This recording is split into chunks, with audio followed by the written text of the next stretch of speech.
قبل اي حاجة لو ما شفتش الاجزاء اللي فاتت روح اتفرج عليها وتعالى هنا تاني، وما ننساش نبدأ الفيديو بالصلاة على النبي والدعاء لاخواتنا. بينتهي الموسم التاني لما ميرا كانت بتكلمهم على احجار الهروب، وبنعرف ان الاحجار دي لو جمعتها كلها هتقدر تطلع من المكان ده، وطبعا هيكون من الصعب اللي انت تجمع كل الاحجار، وبيكون في غرفة فيها حجر هروب. فميرا بتزق شون وبتقول له انت اللي هتخش تجيبه، وده علشان انت اقوى واحد فينا. وبالفعل بيخش شون وبيلاقي نفسه جوه غرفة ضيقة، وبيلاقي كلام على الشاشة وبيقول له اللي انت لازما تحط ايدك هنا. وبالفعل بيحط ايده والكلبشات بتقفل على ايده، وبنلاقي بيظهر على الشاشة الجريمة اللي هو عملها، واللي هي طبعا قتل صديقه المفضل. وبنلاقي الباب بيتفتح وشكلها كده هتبدأ اللعبة، وشون بيلاقي الحجر اللي ميرا كانت بتتكلم عليه، وطبعا اللي هيكسب من ال10 لعيبة دي هو اللي هياخده. نرجع بقى لسوا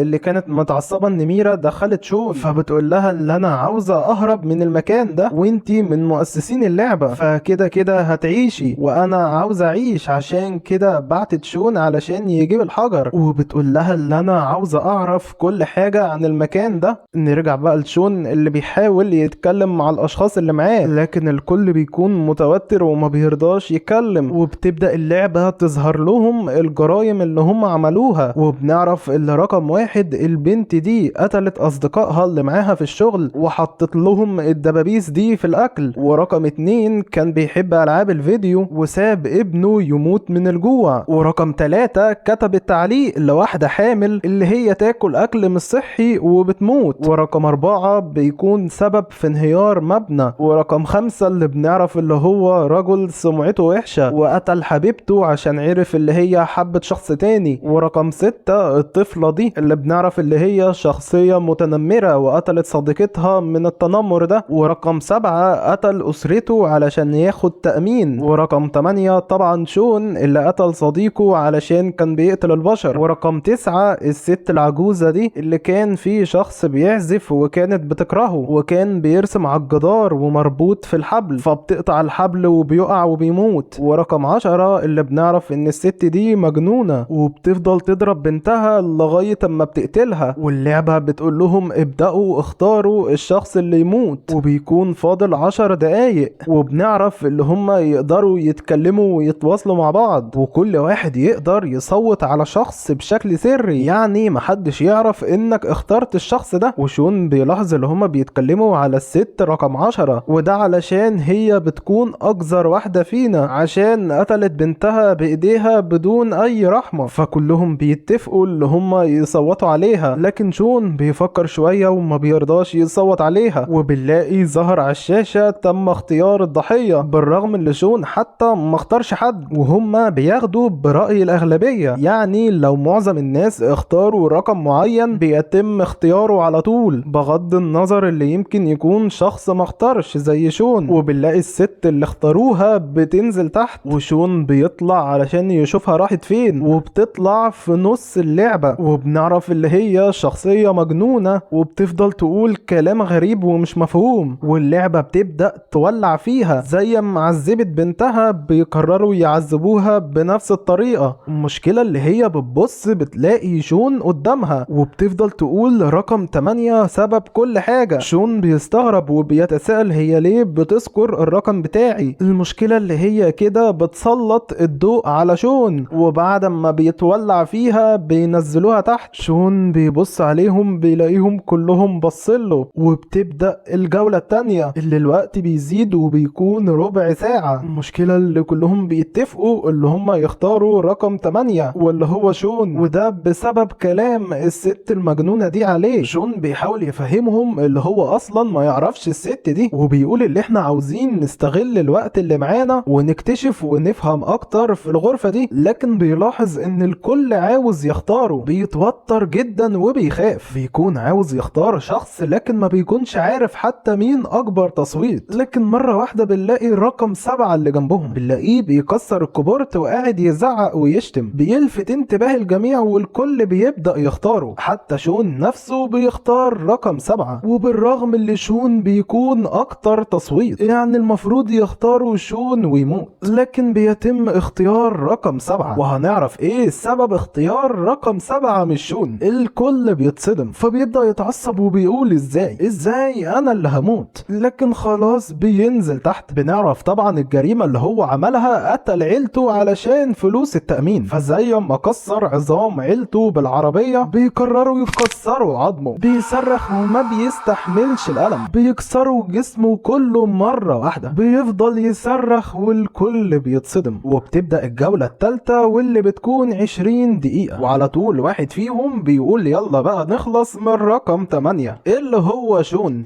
ايه القرف ده يا جدعان، في ايه؟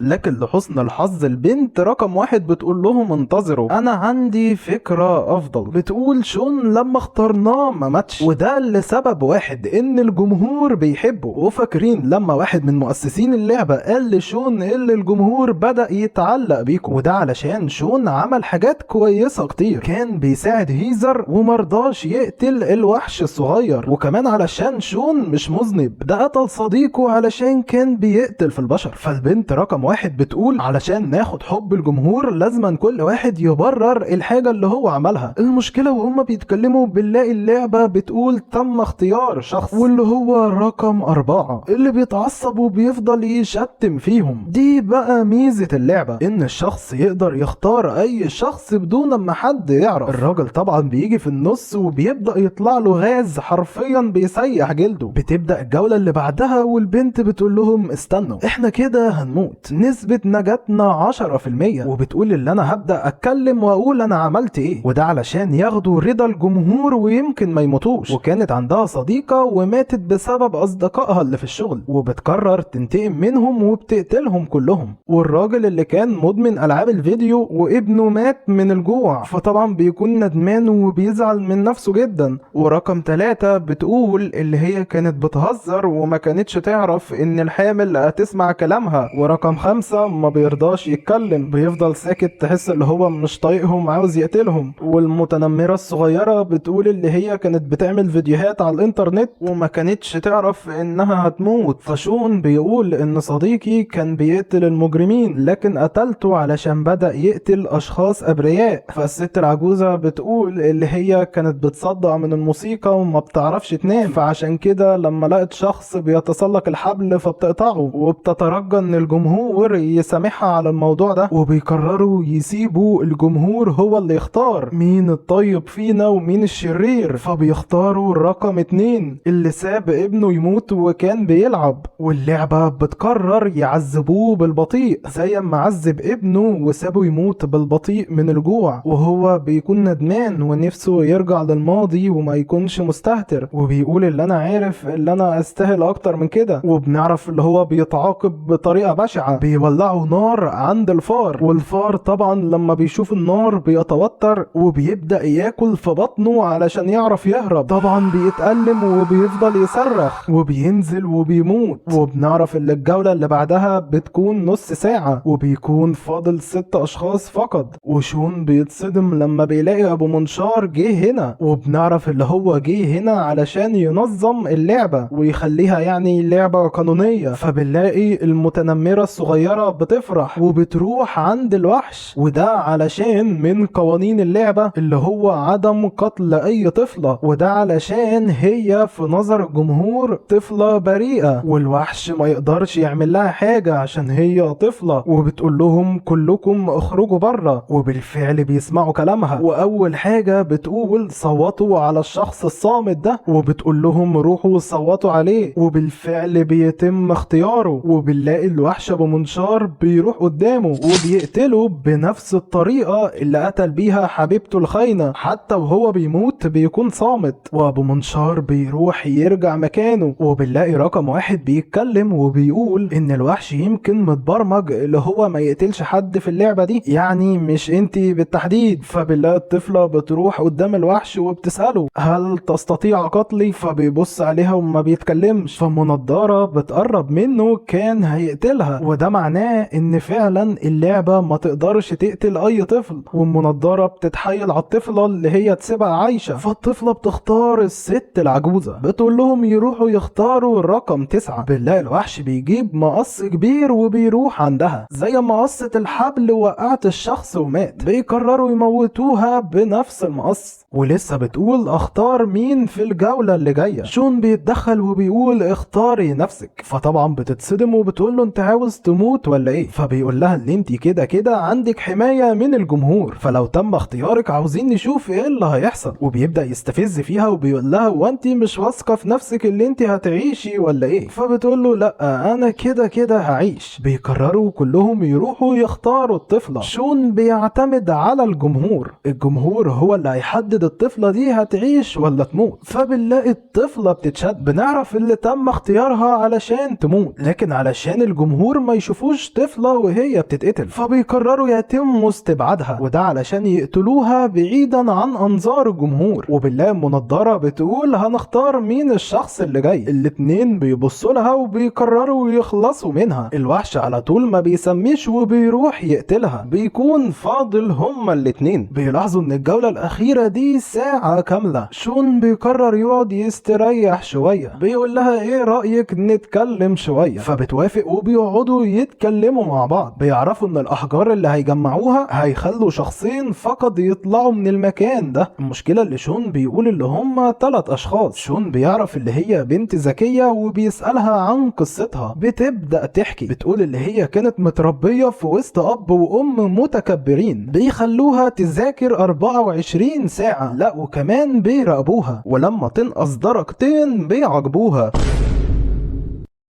الله اكبر عليك! ايه الحلاوه دي؟ ايه الحلاوه دي؟ وبتكبر واصدقائها كانوا بيغيروا منها وبيكرهوها، وحتى لما بتشتغل في شركة بيفضلوا يتكلموا عليها، بيقولوا ازاي واحدة في مستوى الذكاء ده تشتغل في شركة بسيطة. كله بيتكلم عليها وكان بيكرهها الا واحدة بس اللي كانت بتدافع عنها، صديقتها في الشغل اللي حسستها بالامان والصداقة. اول صديقة ليها بجد، ما كانوش بيسيبوا بعض لحظة، لكن صديقتها بتنتحر بسبب اصدقائها اللي في الشغل. طبعا بتزعل عليها وبتقرر تنتقم ليها، وعلشان كده بتحط لهم مسامير جوه الاكل علشان تخلص منهم كلهم. وبتقول اللي هي مش ندمانه على الفعل ده. وبنلاحظ اللي خلص اكتر من نص الوقت، وشون بيبدا يتكلم وبيقول لها اللي انا برضو ما كانش عندي اصدقاء. بتعرف ان حياتهم متشابهه وبتساله انت عندك كام سنه؟ فبيقول لها 23 وبتتصدم. لا وكمان بيكونوا قد بعض. فبتقول له ايه رايك نكون اصدقاء؟ شون بيتصدم وبيفتكر هيزر لما قالت نفس الكلام. وبنعرف اللي هي اسمها سوجان. بتبدأ تكلمه وبتقول له ان اصحاب اللعبة بيكونوا عندهم نقطة ضعف، واللي هم شكلهم قدام الجمهور، يعني لو خليت الجمهور يقلب عليهم هتقدر تخلص منهم.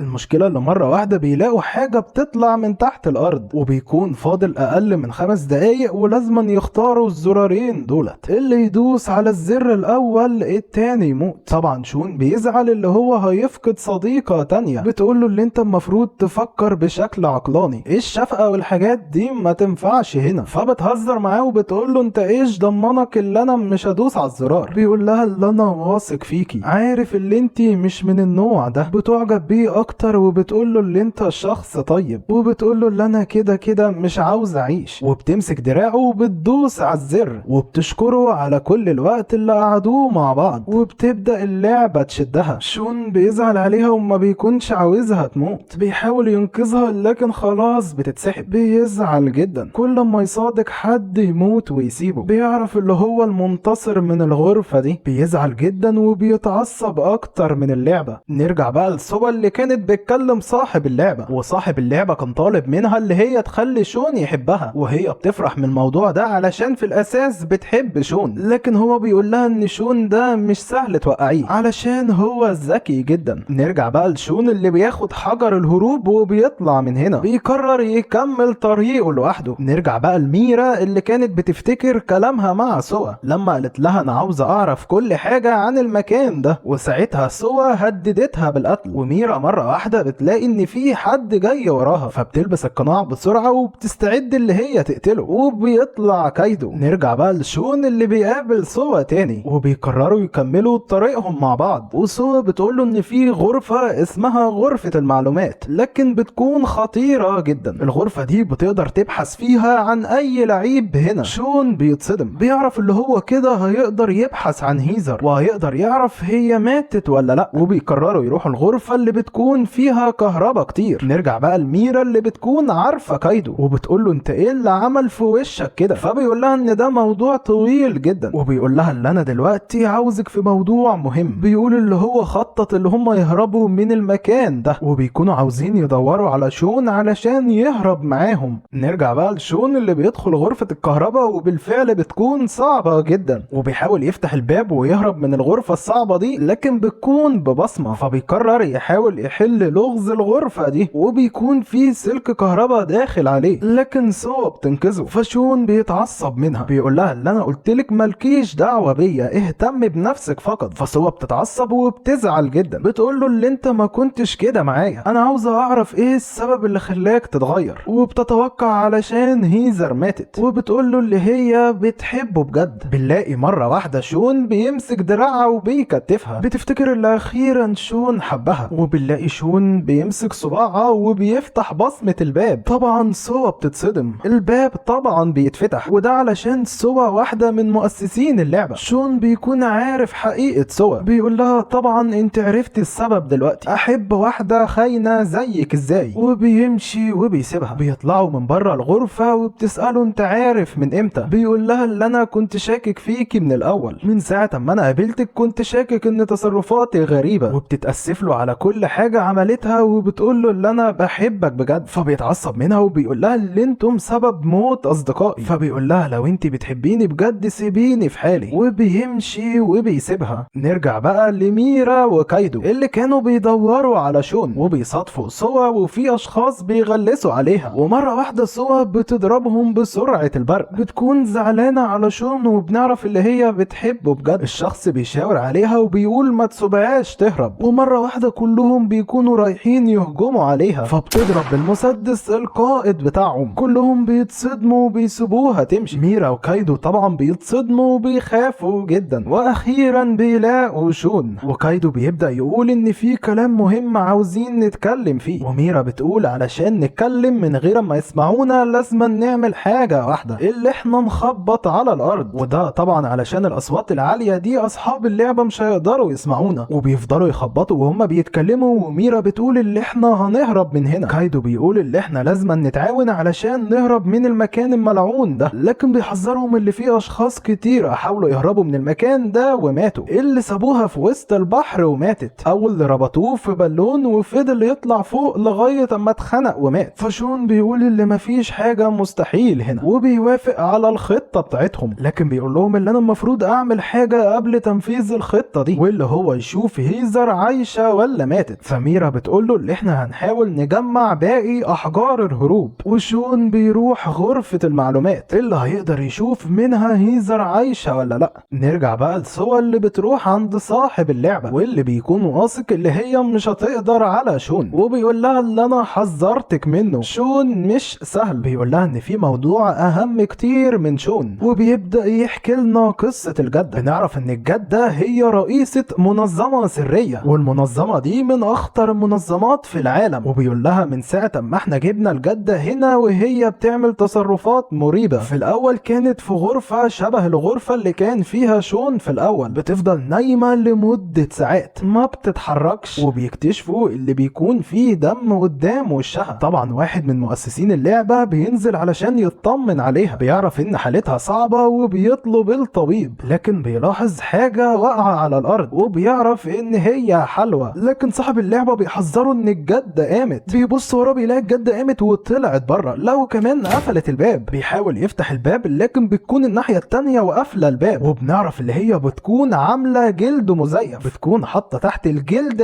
اشياء تساعدها، وبتعرف تاخد بصمات فتح الابواب، بتقدر تفتح اي باب في المكان ده. طبعا بتكون عامله لهم تهديد كبير. لا وكمان المشكله اللي هي ما بتخافش من حد، ده حتى لما تلاحظ بوجود كاميرا بتسلم عليهم ولا كانها في ماتش كوره. الكل بيتوتر منها وبيخاف. المشكله كمان اللي هي بتدخل لهم المكان الرئيسي اللي بيشتغلوا فيه، وبتتحرك بكل سهوله في المكان كله، وبتجمع احجار هروب كتيره. بيكون خايف جدا ومرعوب منها. المشكله اللي هي بتستولى على غرفه الكاميرات، مكان صاحب اللعبه، وبقت بتراقب المكان كله كانها مدير المكان. صاحب اللعبه بيروح لها وبيكون مستغرب جدا، بتضحك وبتقول له اللي انا كنت عارفه اللي انت هتيجي بنفسك. بيحس بهاله رعب كبير منها. بيقول لها اللي انت اذكى شخصيه قابلناها على مر تاريخ اللعبه. بتقول له ما تقلقش، انا المكان ده كله ما يهمنيش بحاجه. وبيطلب منها اللي هما يتعاونوا مع بعض، يعني يكونوا اصدقاء بدلا ما يكونوا اعداء. نرجع بقى لشون اللي بيكون في غرفه المعلومات، وطبعا اول حاجه بيكتب هيزر، عاوز يشوفها هي عايشه ولا لا. المشكله اللي هو بيلاقي لازما يدفع 10,000 علشان يبحث عنها، فبيتعصب وبيقرر يبحث عن شخص تاني. بيفكر شويه وبيفتكر لما لقى صديقه برايون على الشاشه، فبيقرر يكتب صديقه وبيشوف هيظهر له ايه. بيتصدم لما بيلاقي ان برايون عادي يبحث عنه، لكن بتكون لازما تدفع 50,000. بيستغرب جدا وبيتصدم من السعر، وبيفتكر جون الطبيب النفسي بتاعه. ولما بيكتب اسمه هنا بتكون الصدمة، بيكون سعره 2 مليون، يعني لو عاوز معلومات عنه لازما تدفع كل ده. بيبدأ يشك فيهم اللي هم اصحاب اللعبة. وشون بيبص في الكاميرات بيلاقي حد واقف قدام باب الغرفة. شون بيقرر يطلع وبيلاقيه بيهجم عليه. بنعرف اللي ميرا هي اللي قايلاله يعمل كده، قالت له يحاول يسرق منه احجار الهروب، وبيكون واقف ورا الباب ورايح يهجم على شون. لكن شون طبعا بيكون عارف اللي هو موجود هنا وبيضربه بالشنطة بتاعته. بياخد الموارد بتاعته وبيلاقي معاه حجر هروب. المشكلة وهو ماشي بيلاحظ اللي هو متراقب، بيحس ان في انظار متوجهة ليه. بيتوتر وبيخاف وبيقرر يجري. بالفعل بيكون في اشخاص وبيجروا وراه. بيلاقي باب قدامه وبيقرر يدخله، لكن المشكلة اللي بيلاقي اشخاص قدامه. بيعرف اللي هو خلاص اتحاصر. بيكونوا عاوزين يسرقوا منه احجار الهروب. الشخص اللي شون ضربه بالشنطة بيشوفه وهو متحاصر. بيقرر ينتقم منه وياخد منه حجر الهروب بتاعه، وبيمسك سكينة وبيكون داخل عليه، وبالفعل بيهجم عليه وبيضربه بالسكينة. لكن شون بيكون حاطط حجر الهروب تحت البنطلون وبتحميه من طعنة السكينة، فشون بيضربه تاني بالشنطة، وطبعا بيفقد الوعي. وشون بيقرر يضربه بالسكينة، بيضربها في دراعاته علشان ما يقدرش يهجم عليه تاني. وبيسأله انت ليه كنت مستهدفني بالتحديد؟ ولسه رايح يتكلم لكن في حد بيطلق عليه النار، وبتطلع ميرا اللي بتضربه قبل ما يتكلم ويكشفها. وبنلاقي واحد بيتخانق مع ميرا وبيكونوا متعصبين منها. بنعرف اللي ميرا كانت وعداهم اللي هم يهربوا من هنا، لكن بتكون بتضحك عليهم. واحد بيشتمها وبيعرف اللي هي خدعتهم، فبتضربه بالسلاح بتاعها. بتضحك عليهم تاني وبتقول لهم انتم عددكم كبير وما ينفعش اقدر اهرب معايا كل ده. طبعا بيفهموا ان البقاء للاقوى. بيفضلوا يقتلوا ويضربوا بعض. الكل بيفضل يضرب في التاني ومفيش حد فاهم حاجه. وميرا بتقول اللي احنا المفروض نهرب دلوقتي. وواحد فيهم بيلاحظ اللي هم بيهربوا وبيفضلوا يجروا، وشون ما بيكونش فاهم حاجه. بيقرروا يطلعوا عند السلم فوق، وبالفعل ميرا بتطلع وهم بيحموا ظهرها. ولما بيطلعوا كلهم بيقرروا يسحبوا السلم، وده علشان ما يقدروش يطلعوا. شون بيكلم ميرا وبيقول لها هم مين الاشخاص دول، فبتقول له اللي هم اشخاص انا ضحكت عليهم علشان نعرف نعيش، وقلت لهم اللي انتم المفروض تروحوا تقتلوا شون. وطبعا شون بيتصدم، بيعرف ليه دلوقتي كانوا بيحاولوا يقتلوه. وميرا بتقول اللي هي عملت كده علشان تلهيهم وتقدر تسرق حجر الهروب ده وبتديه لشون. لكن شون ما بيكونش واثق فيها، بيقرر يمشي ويكمل طريقه لوحده. بتنشل عليه السلاح وبتقول له ودخول الحمام زي خروجه، وبتقول له اللي انت حتى مش صديقي، وبتقول له هات الاحجار الهروب اللي معاك. شون بيعرف اللي هي خانته وكانت خلاص رايحه تضربه بالنار. لكن مره واحده بتتكهرب، بيكون في شخص ساعد شون، وشون بيقرر يخلص عليها قبل ما تفوق، وبالفعل بيضربها بالسكينه. خلاص كده شكل شكل ميرا هتموت. وشون لما بيبص مين الشخص بيتصدم. ايوه بالظبط، بتكون هي هيزر اللي بنعرف اللي هي ما ماتتش، كل الوقت ده بتكون عايشة. كايدو بيزعل جدا على ميرا وبياخدها وبيمشي. شون وهيزر بيكونوا واقفين قدام بعض مش مصدقين، بيتساءل هي دي فعلا هيزر. وكايدو بيحاول يفوق ميرا اللي بيعرف اللي هي ما بتتحركش، وبنلاحظ اللي بيكون فيه كاميرا سرية وراه، وطبعا الكاميرات دي اللي بيراقبها هو صاحب اللعبة. نرجع بقى لشون اللي بيكون لسه مش مصدق، بيتساءل هي دي فعلا هيزر ولا لا. بيقدم عليها وبيبص في عينيها، بيعرف ان دي فعلا هيزر، لكن بنلاحظ ان عينيها بتكون فيها حزن كبير. شون على طول بيحضنها وما بيكونش مصدق، بيقول لها اللي انا افتكرتك متي. بيفرح جدا لدرجة اللي هو بيعيط، بيقول لها اللي انا مش قادر اوصف اللي جوايا. بيقعدوا مع بعض علشان يتكلموا، بيقول لها انت رحتي فين اخر مرة شفت دماغك وهي بتقع. فطبعا هيزر ما بتكونش فاهمة حاجة، فبتقول له اللي انا وقعت في حاجة عاملة زي زحليقة ورحت في مكان تاني، وبتطلع من شنطتها 3 احجار هروب. طبعا شون بيتصدم، بيقول لها اللي هو كمان معاه 3 احجار، يعني كده 6 احجار، ولازم يجمعوا 7 علشان يقدروا يطلعوا من المكان ده. فهيزر بتفرح اللي هم يقدروا يهربوا من المكان ده، لكن شون بيلاحظ ان الابتسامة بتاعتها مزيفة، كأن في حاجة فظيعة حصلت لها وزعلانة جدا. بتفضل قاعدة بدون صوت وهي مصدومة. شون بيحاول يعرف ايه اللي حصل لها، لكن بتقول له مفيش حاجة. بيمسك دراعها وبيتصدم، بيلاقي علامات في ايديها، ودي علامات محاولة الانتحار. بيقول لها انت ليه حاولتي تعملي كده. بيحاول يعرف منها هو ايه اللي حصل لها بالظبط. بنلاقي هيزر بتفتكر اللي حصل لها وبتبدأ تعيط. بنعرف ايه اللي حصل مع هيزر من ساعة اما سابت شون. بتلاقي نفسها في غرفة غريبة، ومرة واحدة بتلاقي حد من اللي شغال في اللعبة بيديلها فوطة، وبتحاول تطمنها وبتقول لها ما تخافيش، حاولي بس تلبسي الحاجات دي. وبالفعل هيزر بتلبس وبتتمشى في المكان اللي مليان حاجات غريبة، وبتلاحظ بوجود شخص قاعد هناك، وبنعرف اللي هو صاحب اللعبة. هيزر لما بتسأله انت مين بيقول لها اللي انا صاحب المكان ده. فطبعا بتتصدم وبتتعصب جدا، بتقول له يعني انت سبب كل البلاوي دي. بيقول لها اللي انا جايبك هنا علشان اتكلم معاك. هيزر بتقعد وبتقرر تسمعه. بيقول لها ان المكان ده فيه جماهير، والجماهير بدأت تتعلق بيكي، وبيقول لها ان كل شخص في المكان ده بيكون عامل مصيبة غير التاني، وعلى حسب مدى المصيبة بيتم تعذيبه او قتله. وبيقول لها انت يا هيزر عملتي بلاوي كتير وبتتظاهري قدام الجمهور اللي انت شخصية لطيفة، وطبعا بسبب المصايب اللي انت عملتيها دي هيتحكم عليكي بالموت. وبيحاول يفهمها اكتر بشرح مثال، وبيبدأ يدخل الوحش الطفل اللي طبعا هيزر بتكون عارفاه، وبيخلع القناع بتاعه وبيقرر يلبس قناع جون. وطبعا جون ده الدكتور النفسي بتاع شون. فهيزر بتخاف وبيقول لها ان ده مجرد دمية، وبيطلع القطن من جواه وبيقرر يلبسه، وبيكون شكله مرعب جدا. بيروح عند الطفل وبيبدأ يمسكه، بيقول لها ان الطفل ده برضو محكوم عليه بالاعدام زيك، وده علشان هو عمل مصايب كتيرة. فهيزر بتتعصب وبتقول له اللي في الاخر وفي الاول ده مجرد طفل. فبيقول لها اللي هو ضرب صديقه بالسكينة كذا طعنة وعمل مصايب تانية كتير. وبيبدأ يخلع القناع المزيف وبيلبس القناع الحقيقي. فهيزر بتقول له ان ده مجرد طفل، حتى لو قتل صديقه يمكن قتله من غير ما يقصد، وما ينفعش نعذب ونعمل كده في طفل بريء. صاحب اللعبة بيضحك وبيقول لها انا اشرح لك الطفل ده عمل ايه. بيقول لها ان الطفل ده ما عملش حاجة واحدة، ده قتل صديقه وحدف حجر على سيدة عجوزة، وكان بيعذب الحيوانات وبيولع فيها. وطبعا هيزر بتفتكر الشاشة دي اللي شافتها قبل كده، فبيقول لها ان دي الاخطاء اللي ما بتتغفرش، يعني ما ينفعش حد يسامح طفل بيأذي البشر كده، وعلشان كده الطفل ده محكوم عليه بالاعدام. بيستدعي الطفل الصغير اللي ظهر قبل كده لشون، بيمسكه منشار وبيقتل الطفل الصغير. هيزر بتتصدم، بتعرف اللي مصيرها هيكون شبه مصير الطفل، يعني كده هتموت، لكن مستنية الوقت المناسب. بتتوتر وبتفقد الوعي. صاحب اللعبة فبيقول انقلوها في غرفة الشاشات. وسوا بتبص على هيزر وبتكون زعلانة جدا عليها. هيزر بتصحى بتلاقي نفسها في غرفة الشاشات وبتلاقي اعضاء لجثة شخص وبتلاقي جنبها سكينة. بيعرض لها في الشاشات فيديو يوترها ويجننها. واحدة بتدلق بنزين على نفسها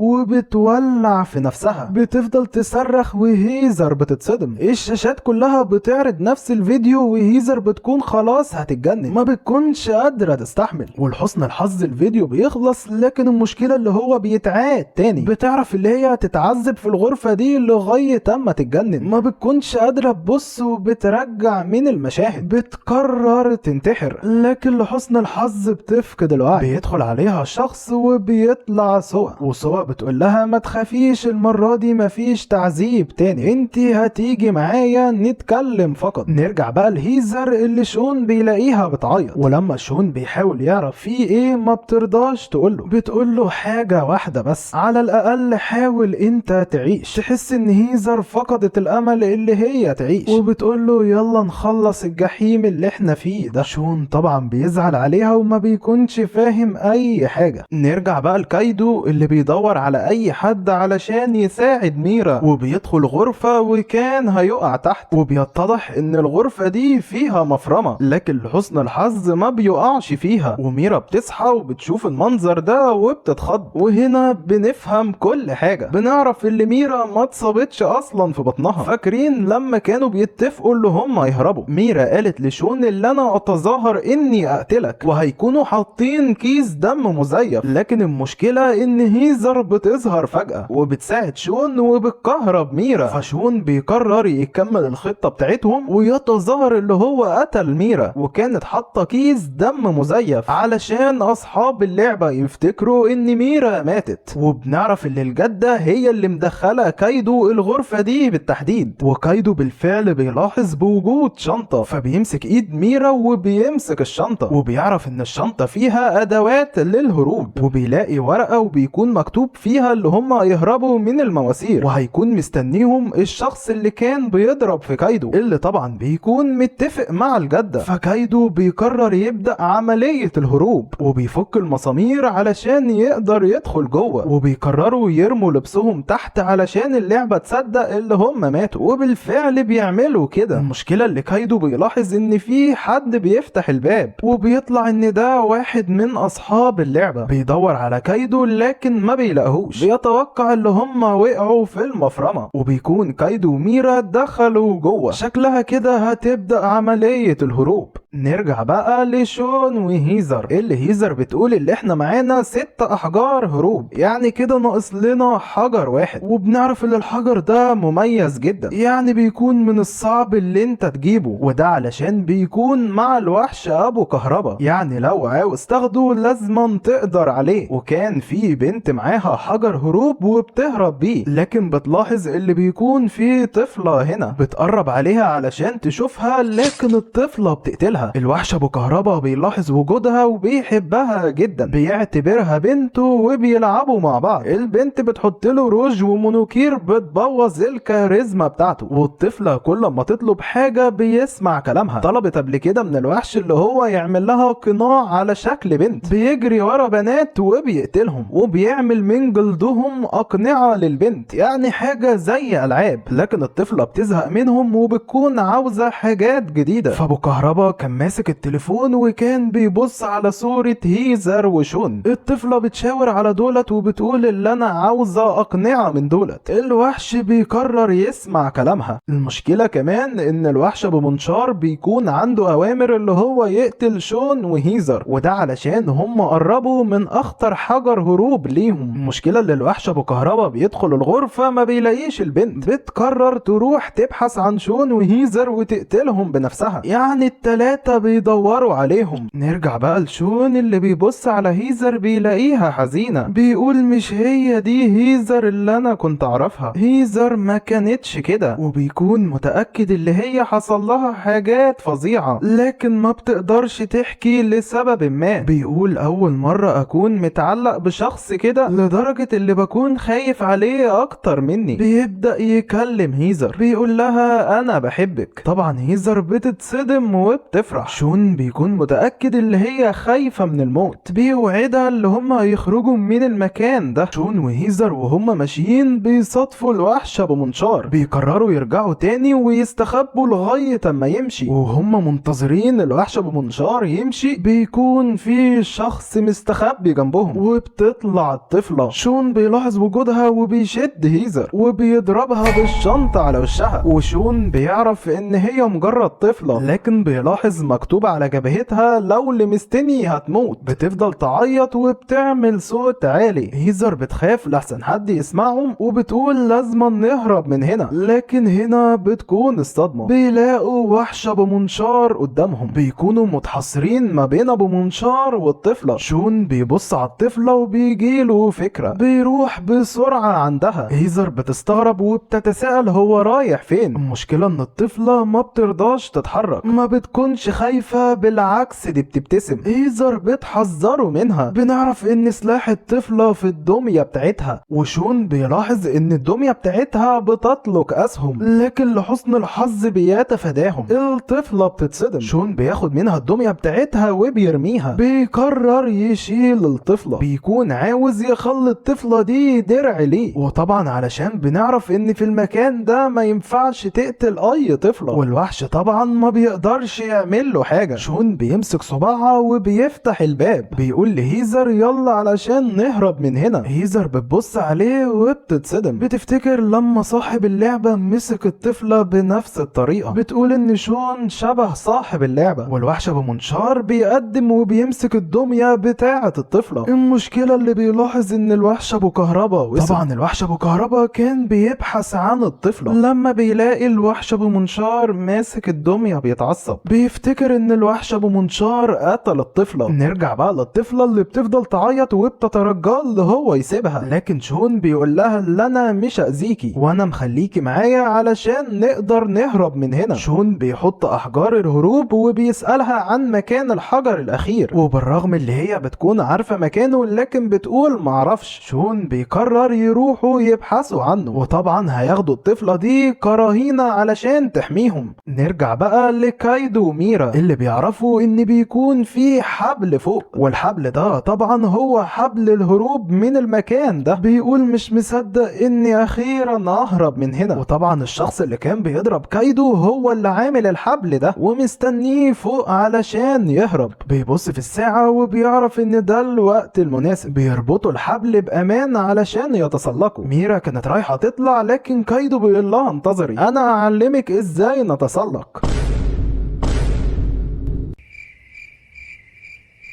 وبيبدأوا يطلعوا ويفضلوا ساعات على الحالة دي. الموضوع بيكون صعب جدا، لسه الطريق طويل جدا. بيقعدوا ساعات من التسلق، بيكون خلاص كايدو جاب اخره، بيكون رايح يسقط لكن في شخص بينقذه، وبيطلع الشخص اللي كان بيضرب في كايدو. الاتنين بيكونوا تعبانين جدا، بيبدأوا يحطوهم تحت في العربيات علشان يهربوهم. بيكون في شخص بيبص عليهم وبيطلع صاحب اللعبة اللي ما بيرضاش يعمل لهم حاجة، وده بسبب التحالف اللي اتحالفوا مع الجدة، وده علشان كايدو بيكون حفيد الجدة.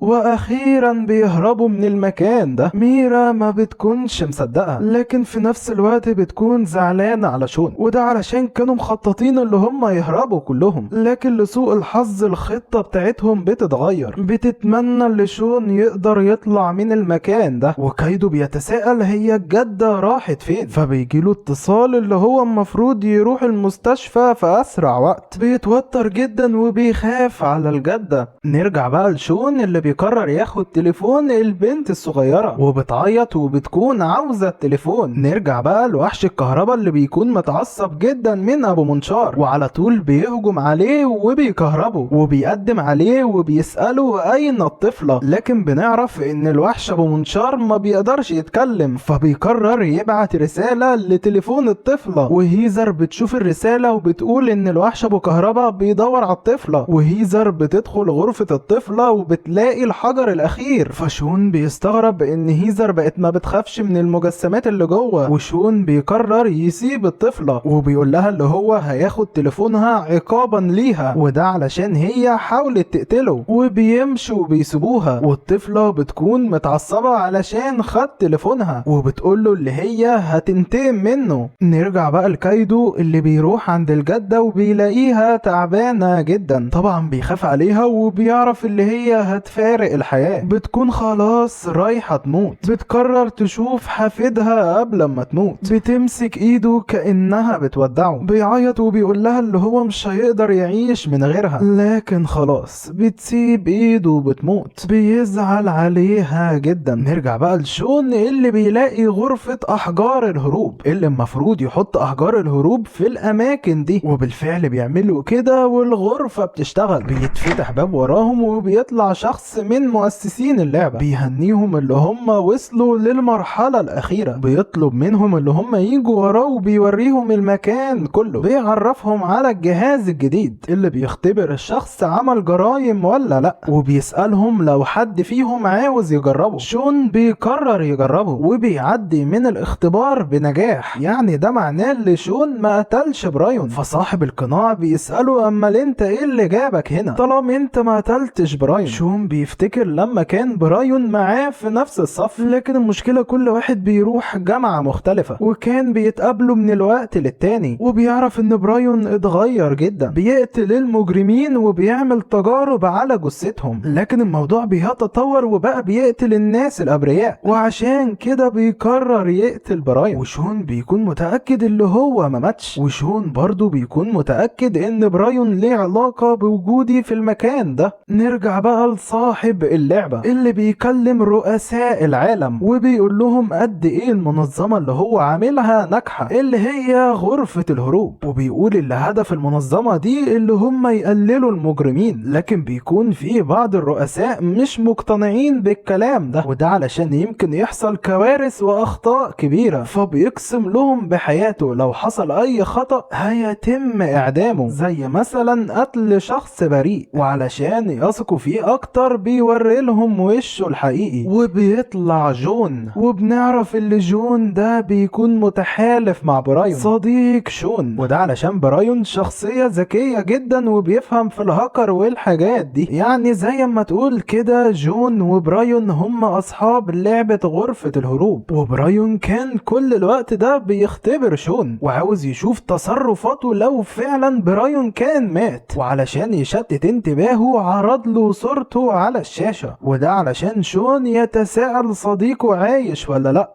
نرجع بقى للطفلة اللي بتروح عند الوحش ابو كهرباء وبتعيط وبتحكي له اللي شون هو اللي كان خاطفني، وبتلاحظ اللي هو معاه المنشار بتاع الوحش التاني. المشكلة اللي هو بيجي علشان ياخد سلاحه، لكن وحش ابو كهرباء بيضربه بالرجل، والطفلة بتطلب منه اللي هو يضربه، وده علشان هي ما بتحبش الوحش ابو منشار، فبيضربه في بطنه وبيقرر يسيبه، لكن وحش ابو منشار بيكون متعصب جدا من الطفلة. نرجع بقى لصاحب القناع اللي بيكلم هيزر وشون وبيقول لهم ان الغرفة دي هي الغرفة القبل الاخيرة، ومرة واحدة بيتقطع النور وبيجي تاني وبنلاقي صاحب القناع بيختفي، وبيكونوا محبوسين في المكان ده، وبيعرفوا اللي هم لازما يعدوا من المرحلة دي علشان يروحوا المرحلة الاخيرة، فبيروحوا غرفة الراحة، وبنعرف ان المرحلة اللي هم رايحينها دي اسمها المذبحة، يعني شكلها كده هتكون دمار. هيزر طبعا بتخاف، بتقوله اللي هي حاسة اللي هم مش هيقدروا يطلعوا من هنا احياء، بتبدأ تعيط وبتقول اللي هي كده كده هتموت. شون بيكتم بقها بيحاول يطمنها وبيقول لها اللي احنا هنطلع من هنا احياء، وبيقول اللي هو هيعمل كل اللي هيقدر عليه علشان تعيشي. هيزر بتطمن شوية، بتقول لشون اللي هي بتحس بالامان وهي معاه، وبتبدأ تحضنه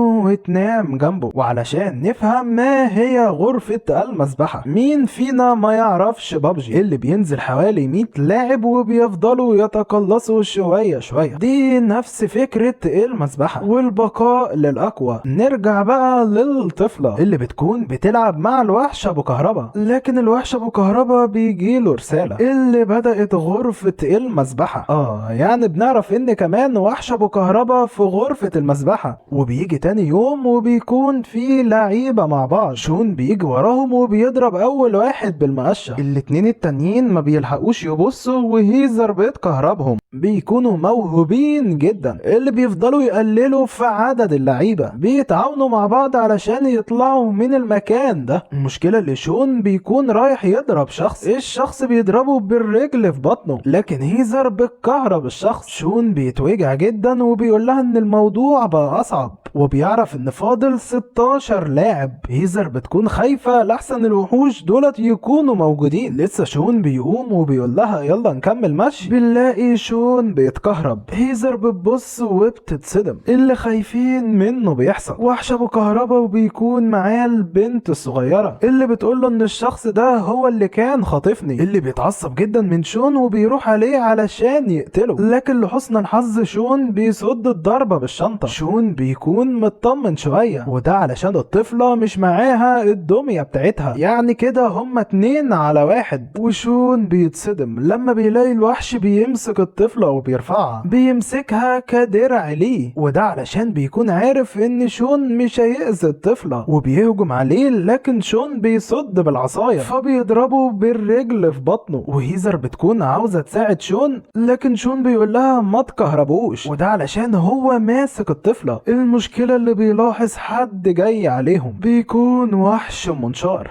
شكلها كده النهاية ولا ايه؟ متحصرين ما بين وحشين. شون بيعرف ان الوحش ابو منشار بيكون اخطر من الوحش ابو كهربا، ومرة واحدة بيجري على شون. شون بيتصدم وبيعرف اللي هو خلاص هيموت. المفاجأة ان الوحش بيتخطاه، بنلاقيه رايح يقتل الطفلة، عاوز ينتقم منها. شون بيعرف ان الطفلة خلاص هتموت. الطفلة بتتصدم وما بتكونش قادرة تتحرك، وبنلاقي دم. بيتضح ان الوحش ابو كهربا بيقرر يضحي بحياته، وده علشان ينقذ الطفلة. الطفلة بتبص وبتتصدم. الوحش ابو منشار بيكون متعصب وبيقسم دماغه نصين. الطفلة بتبص عليه وهو بيتقتل قدام عينيها، بتفتكر اول مرة شافت الوحش ابو كهربا. بيكون يائس من الحياة ورايح ينتحر، لكن لما بيشوف الطفلة بيحبها بالرغم اللي هو وحش، لكن هي ما بتخافش منه، بتتعلق بيه وبتتربى معاه، بتعتبره والدها وبتتصور معاه وبتعيش معاه ذكريات جميلة. لكن بتتصدم لما بيتقتل قدام عينيها. الوحش ابو منشار بيبص عليها وبيكون رايح يخلص عليها هي التانية، بس هيزر بتتدخل وبتكهربه. وشون بيقرر يربط دراعاته، بيبص على الطفلة وبيعرف اللي هي مش هتقدر تتقبل اللي حصل. بيقرروا يدخلوها غرفة الراحة علشان تكون في امان. صاحب اللعبة بيطلب منهم اللي هم يبدأوا يفعلوا الغرفة، وبالفعل بيبدأ يجي غاز في الغرفة، لكن شون بيطلع من الشنطة بتاعته أقنعة، وبيبص في التليفون بيلاقي ان عدد الاشخاص بيقل، وبيدخلوا غرفة بيلاقوا كل واحد في مكان، وبيقرروا يشدوا السلسلة وبيجي هوا ومية من فوق، وده علشان يطهرهم من الغاز السام. وبيلاقوا الباب اللي قدامهم اتفتح، وبيلاقوا كلبشات. شون بيقول اللي هو كان في غرفة شبه دي، وبيقول اللي احنا لازم نحط ايدينا الاتنين في المكان ده. هيزر بتتسرع وبتحط ايديها وبيتقفل عليها، لكن شون بيكون خايف على هيزر، بيقول انا عندي شعور وحش اتجاه المكان ده. هيزر بتشجعه وبتحاول تطمنه. شون بيحط ايده وبنلاقي الشاشة بتبدأ تشتغل، بيقول لهم صاحب اللعبة بيهنيهم اللي هم وصلوا للمرحلة الأخيرة، بيقول لهم بعد ما تعدوا المرحلة دي هتقدروا تطلعوا من المكان ده، وبيبدأ يشرح لهم المرحلة الأخيرة اللي هو عبارة عن طريق. بعد ما تعدوا الطريق ده للنهاية هتقدروا تطلعوا من المكان ده. وبيخلص العرض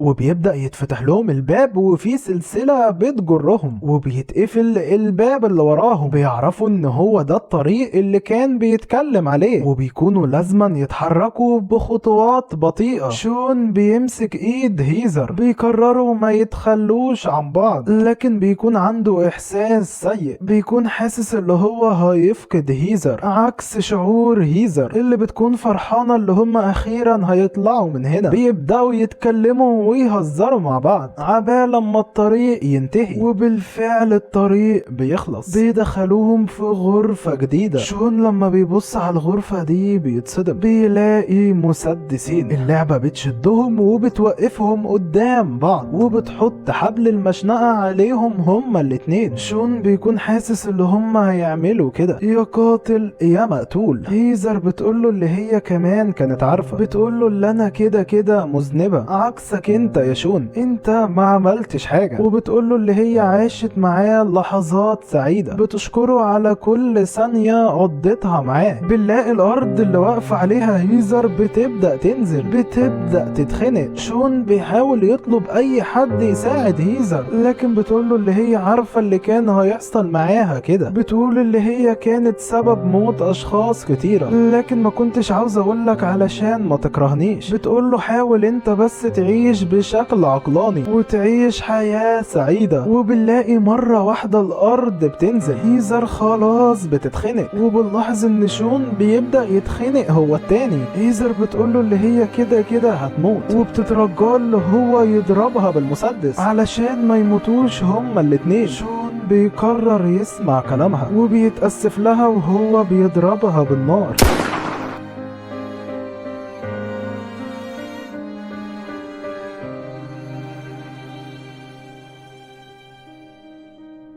شون بيجيله صدمة غريبة، بيكون ماشي لوحده وبيتخيل هيزر ماشية جنبه، بيتخيل وهي بتقوله اخيرا خرجنا من المكان ده، بيتخيل هزارها وكل حاجة. بيسألها انت هتعملي ايه لما تخرجي من هنا؟ بتقوله اللي هي هتفضل جنبه، وده علشان هي بتحبه، لكن بتقوله فات الاوان، حاول تعيش انت بس حياتك السعيدة، عيش مع اصدقائك وحب بنت غيري. وبتقوله اوعدني انك هتكون سعيد، وبتبدأ تتلاشى، ما بيلحقش حتى يودعها. شون بيعرف ان هي دي النهاية بجد، يلاقي نفسه قدام باب الخروج، لكن بيكون مصدوم. بيبدأوا يولعوا في جثتها، بنلاقي حد داخل على شون وبيطلع صاحب المكان. شون بيبص بيعرف اللي هو جون الطبيب النفسي بتاعه، بيكون متعصب جدا منه. بيبدأ يقوله اللي انت في الاساس ما كنتش مذنب، ولما كنت بسمعك وانا متنكر اني طبيب كان براين متحالف معاه وعارف انك ما قتلتهوش، وللسبب ده انت الشخص الوحيد اللي ما كنتش مربوط، يعني كنت حر علشان ما قتلتش حد. وبيقول له اللي احنا كنا بنحاول نضمن سلامتك، يعني كنت ضامن انك تعيش، زي مثلا المسدس اللي كان متوجه عليك كان متعطل، يعني حتى لو هيزر ضربت ما كنتش هتموت. وبيقول له اللي هو كسب الرهان علشان كان واعد رؤساء العالم ان هيخلي اللعبة دي قانونية وفيها عدل، يعني انا ما قتلتش شخص ما اذنبش. هيزر اللي ماتت دي بتكون عاملة مصايب كتيرة، وبيطلب من شون اللي هو ينضم معاهم في اللعبة، يعني يكون من مؤسسين اللعبة. شون بيطلع حاجة من كتفه، طبعا جون بيستغرب وبيوجه عليه السلاح، بيفتكر اللي هو بيطلع مسدس، لكن شون بيكون معاه سكينة وبيوجهها ناحيته. شون بيقرر ينتقم منه، بيعرف ان لو شون مات جون هيموت هو التاني، وده علشان جون كان سبب موت شخص بريء. بيحاول يوقفه على اللي هو بيعمله، لكن شون بيقف قدام كاميرا وبيضرب السكينة في رقبته، عاوز يعرف كل العالم وساخة اللعبة دي. بيقوله اللي بعد موت هيزر هو مش عاوز يعيش وهيقتله انتقاما لهيزر، وبيمشي وبيسيبه. بيقرر يروح عند هيزر. جون بيكون مصدوم، بيعرف اللي هو كده هيموت. شون بيقرر يعيش لحظاته الأخيرة جنب هيزر، بيقدم ناحيتها، بيخلع القميص بتاعه وبيغطيها، بيحط ايده عليها وبيعرف ان خلاص ماتت. بيفتكر لما وعدها اللي هي تعيش، بيشيلها وبيقرر يموت جنبها، وبيفتكر كل لحظة سعيدة عاشوها مع بعض، بيعيط وبيودعها.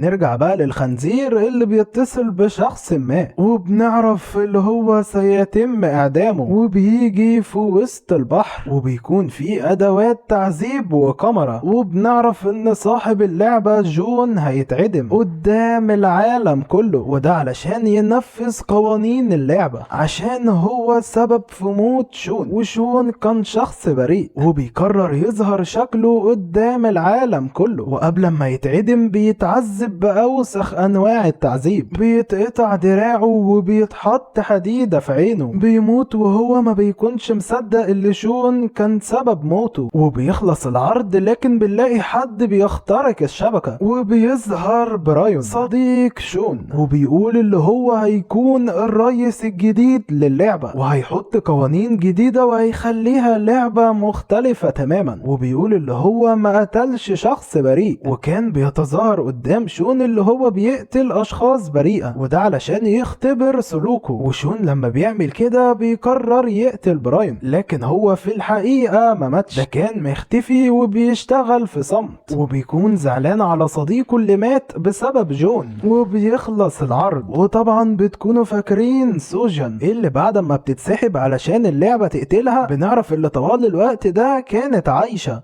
وبتروح عند قبر شون بتشرب مشروب معاه، بتقوله اللي انا نفذت وعدي لما قلتلك لو طلعنا من المكان ده هنشرب مشروب مع بعض. وبتخلص المشروب وبتمشي، وسوا بتروح قبرهم وبتتأسف لهم اللي هي كانت بتعمل كل ده غصب عنها، وده علشان بتكون شغالة هنا وبتكون رايحة تمشي، وبتبص عليهم وبتودعهم. عارف والله يا جماعة ان نهاية غير مرضية. احب اقول حاجة بسيطة للمؤلف.